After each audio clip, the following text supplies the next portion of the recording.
बिस्मिल्लाहिर्रहमानिर्रहीम। अस्सलाम वालेकुम students, welcome back to my channel all about maths with Sahar. आज की वीडियो क्लास 7 के लिए है। चैप्टर 4 है squares and square roots, exercise 4B है। क्वेश्चन हम इसका थर्ड स्टार्ट करते हैं, जिसका हमने ना बेसिकली थर्ड पार्ट स्टार्ट करना है। अगर आपको इसके फर्स्ट एंड सेकंड पार्ट चाहिए, यानी कि जो रिमेनिंग पार्ट्स हैं, तो डिस्क्रिप्शन में मैंने इसकी प्लेलिस्ट का लिंक ऐड कर दिया है, आप जाके वहाँ से देख सकते हैं। तो इसका पार्ट थर्ड स्टार्ट करते हैं।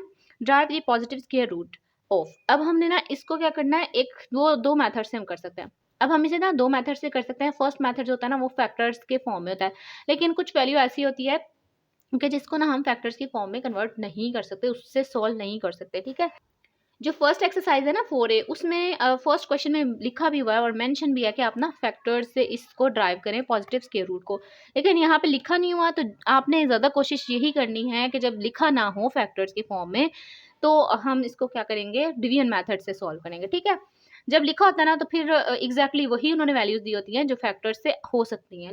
जब यहाँ पे लिखा नहीं होता ना, फिर हम डाउट में आ जाते हैं। तो इतना ज़्यादा मैस क्रिएट करना या ट्राई करना कि हो सकता है कि नहीं हो सकता, उस पर टाइम भी वेस्ट होगा और आपको मसला भी होगा और आपका जो पेपर है ना वो भी गंदा होगा। ठीक है, तो इसलिए आपने जो है ना वो इस पर ट्राई नहीं करना, इस पर आपने डायरेक्टली जो है ना वो डिवीजन मैथड अप्लाई करना है। डिवीजन मैथड जो है ना आप कैसे करते हैं, तो ये हमारे पास कितनी वैल्यू है, 46,225। अच्छा जी, जब भी हमने डिवीजन मेथड से करना होता है, तो फर्स्ट स्टेप उसमें क्या होता है, हमने स्क्वायर रूट को ना ज़रा इंक्रीज कर देना होता है। एक हमारे पास ऐसे डिवीजन फॉर्म आती है ना, तो ये नहीं आपने लिखनी। ठीक है, ये होती है फैक्टर्स। फैक्टर्स में जब डिवीजन मेथड करते हैं तो फुल एक लेंथी लाइन लगाकर और उसको जो है वो ब्लॉक में कन्वर्ट कर देते हैं, उसके अंदर वैल्यूज लिखते हैं।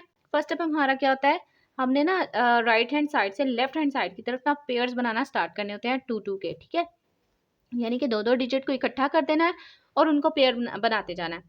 फर्स्ट पेयर दो वैल्यूज को इकट्ठा किया, सेकंड पेयर दूसरी दो वैल्यूज को इकट्ठा किया और बाकी लास्ट में बच गई एक।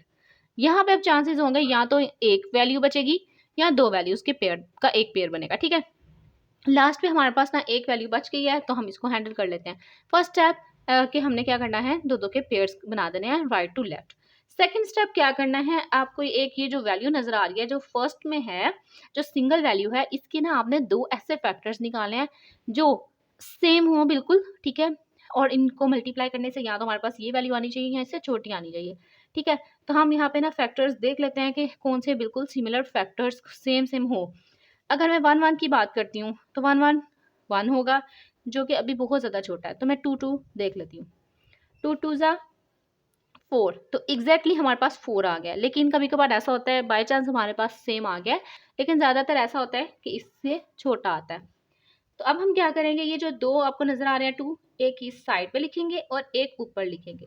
सेकंड स्टेप हमने दो फैक्टर्स सेम निकाल लिए और उनको लिख भी लिया। ठीक है, फर्स्ट स्टेप जो है वो पेयर था, सेकंड स्टेप हमारे पास सेम सिमिलर फैक्टर्स लिखने थे। ठीक है, जिनसे मल्टीप्लाई करने से यहाँ ये वैल्यू है, यहाँ इससे कम वैल्यू है। 2 2 ज़ा 4, और इसको कंप्लीट भी तो करना है ना हमने, तो हम इसको सेकंड स्टेप को कंप्लीट कर लेते हैं। माइनस करने से वही नॉट डेट 4 में से 4 माइनस किया तो 0 आ जाता है, जो मैं नहीं लिख रही। जब हमारे पास यहाँ पे फर्स्ट करें कुछ रिमाइंडर आ जाता तब भी ठीक था। और अब हमने क्या करना है, नेक्स्ट जो पेयरिंग है ना वो हमने नीचे ले आनी है। थर्ड स्टेप क्या है, ये सारा जो है ना सेकंड स्टेप में आ रहा था। थर्ड स्टेप क्या है, जो हमने वैल्यूज दो सेम सेम रखी हैं उनको मल्टीप्लाई किया था, अब हमने उन्हें करना है प्लस। 2 में 2 ऐड किया 4, पहले में मल्टीप्लाई करना था और उनको ना दो सेपरेट जगह पे लिख भी देना था। अब उन सेम फैक्टर्स को ऐड करना है और वो जो आंसर आया है उसको हम लिखेंगे इस साइड पे, और यहाँ पे जो सेकंड डिजिट है उसकी स्पेस छोड़ देनी है या ब्लॉक बना देना है। यहाँ पे हम सेकंड डिजिट लिखेंगे। ठीक है, फर्स्ट डिजिट सेकंड डिजिट, यहाँ पे फर्स्ट डिजिट है सिर्फ एक है, यहाँ पे दो है, आगे में 3 हो जाएंगे, आगे में बढ़ जाएंगे, फिर 4 5 6 एंड सो ऑन। जितनी आपकी यहाँ से लेंथ बढ़ती जाएगी ना वैल्यू की डिजिट की, उतनी आपके डिजिट यहाँ पे भी इंक्रीज होते जाएंगे। ठीक है, हमने क्या किया, 2 में 2 ऐड किया, जिनको हमने लिया था उनको यहाँ लिख दिया साइड पे उसका आंसर, और ब्लॉक भी बना दिया। अब ये ब्लॉक बनाने का मकसद क्या है, इस ब्लॉक में और इस ब्लॉक में। अब ये ब्लॉक क्या करेगा ये भी बता देती हूँ।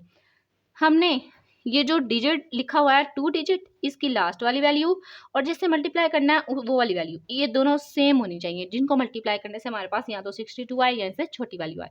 तो यहाँ पे हम ना कर लेते हैं 2 करके देख लेते हैं। 2 2 ज़ा 4, 2 4 ज़ा 8, तो 84 बहुत ज़्यादा बड़ा आ गया है, तो हम क्या करेंगे 1 पुट कर लेंगे। 1 1 ज़ा 1, एंड 4 1 4, 41 आ गया। अब ये जो 2 1 आए हैं, जैसे हमारे पास ये मल्टीपल थे ना, ये सिंगल मल्टीपल थे। अब ये जो ब्लॉक वाले मल्टीपल आपको नजर आ रहे हैं ना, आपने ये ले लेना है। एक 1 यहाँ आ जाएगा 4 के साथ, जैसे कि लिखा हुआ है, और एक 1 चला जाएगा ऊपर 2 के साथ। और ये जो आंसर आया ये 62 के नीचे आ जाएगा और 41 आ जाएगा। ठीक है, ये 41 है। अब हम ये माइनस कर लेते हैं।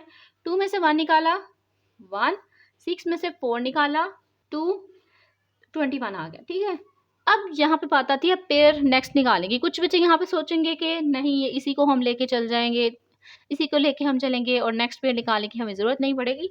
लेकिन मैं आपको थोड़ा सा बता देती हूँ, यहाँ पे आपने होल्ड करना है कि ये मैं पेयर अभी नहीं निकाल रही। यहाँ पे मैं आपको ना वर्किंग करने के बाद बताऊंगी कि हम ये पेयर क्यों नीचे लेके आएंगे। ठीक है, लेके अभी आना है यही स्टेप में, लेकिन बताऊंगी कि क्यों।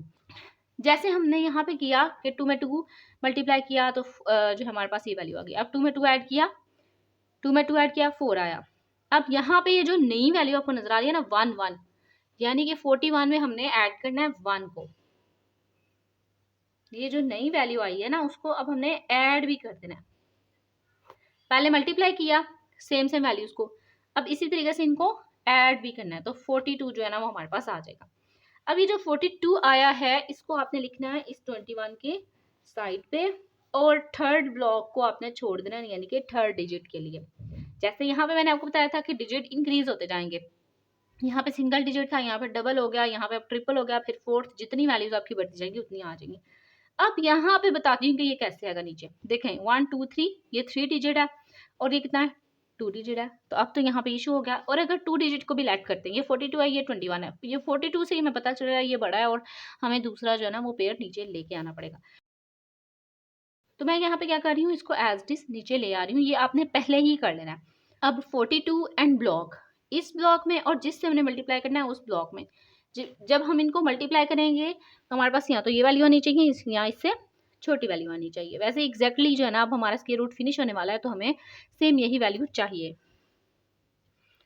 42 ब्लॉक, ब्लॉक यहाँ और यहाँ सेम वैल्यूज होनी चाहिए। 5 लास्ट से ना आपने एस्टिमेशन करना है, एस्टिमेशन करना है कि हमारे पास ना लास्ट पे 5 आ रहा है। तो 5 किस पे आता है, अगर हम बात करें 5 की, क्योंकि 5 5 ज़ा 25, लास्ट पे 5 आ रहा है ना।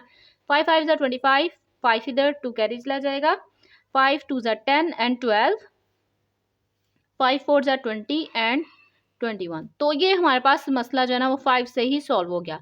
अब ये वाला 5 इधर लिखना है और जिससे मल्टीप्लाई करना है उसको हमने ऊपर लिख देना है। तो ये हमारे पास जो है ना वो स्क्वायर रूट आ गया। हम यहाँ पे सिंपल लिख भी लेते हैं।